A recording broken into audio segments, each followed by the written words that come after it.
প্রথম শ্রেণীর সহজ পাঠের চতুর্থ পাঠে যে কবিতাটা রয়েছে ছায়ার ঘোমটা মুখে টানি, সেই কবিতাটার ওপরে এলোমেলো বর্ণগুলিকে সাজিয়ে নতুন শব্দ তৈরি করো এবং বাক্য রচনা করো। কি কি আছে চলো 2 মিনিটের মধ্যে দেখে নেওয়া যাক।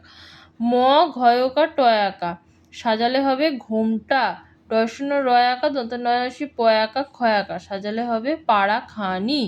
ব তয়াকা দন্তের ল সাজালে হবে তালবন, তালবস্য ছ গয়াকা বয় চন্দ্রবিন্দু আকা সাজালে হবে বাঁশ গাছ।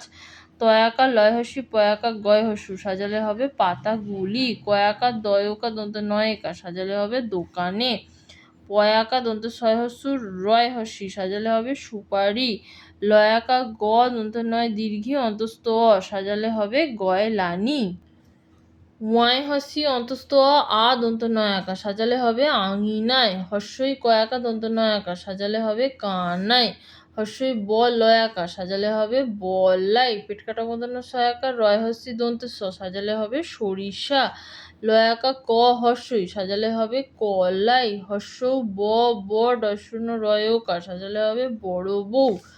বর্গীর জয়ে ওকা ময়কা হস্য ব সাজালে হবে মেজ বউ। জয় হস্যি পয়চন্দ্রবিন্দু আকা লয়েকা সাজালে হবে পাঁচিলে।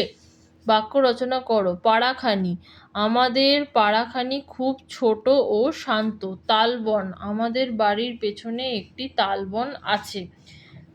বাঁশ গাছ, আমি বাঁশ গাছ দেখেছি। গয়লানি, রোজ সকালে গয়লানি এসে আমাদের বাড়িতে দুধ দিয়ে যায়। গরু, গরু হলো আমাদের গৃহপালিত পশু। আঙিনা, আমার মামার বাড়িতে একটি বড় আঙিনা রয়েছে। পাঁচিল, আমাদের বাড়ির চারপাশে পাঁচিল দিয়ে ঘেরা। তো চতুর্থ পাঠে এলোমেলো বর্ণগুলিকে সাজিয়ে নতুন শব্দ তৈরি করো আর বাক্য রচনা করো, এইগুলোই ছিল।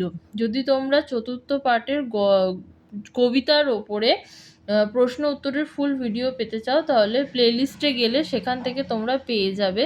ক্লাস 1 সহজ পাঠ বলে একটা প্লেলিস্ট আছে, সেখানে যাবে। সেখানে গিয়ে প্রথম শ্রেণীর সহজ পাঠ চতুর্থ পাঠ প্রশ্ন উত্তর পার্ট 2 বলে একটা ভিডিও আছে। ওই ভিডিওতে প্রশ্ন উত্তরের সম্পূর্ণ ভিডিও তোমরা পেয়ে যাবে। আজকে এই পর্যন্তই। এরকম আরও ছোট ছোট ভিডিও পাওয়ার জন্য আমার ইউটিউব চ্যানেল স্টাডি উইথ মিঠুকে সাবস্ক্রাইব করতে ভুলো না।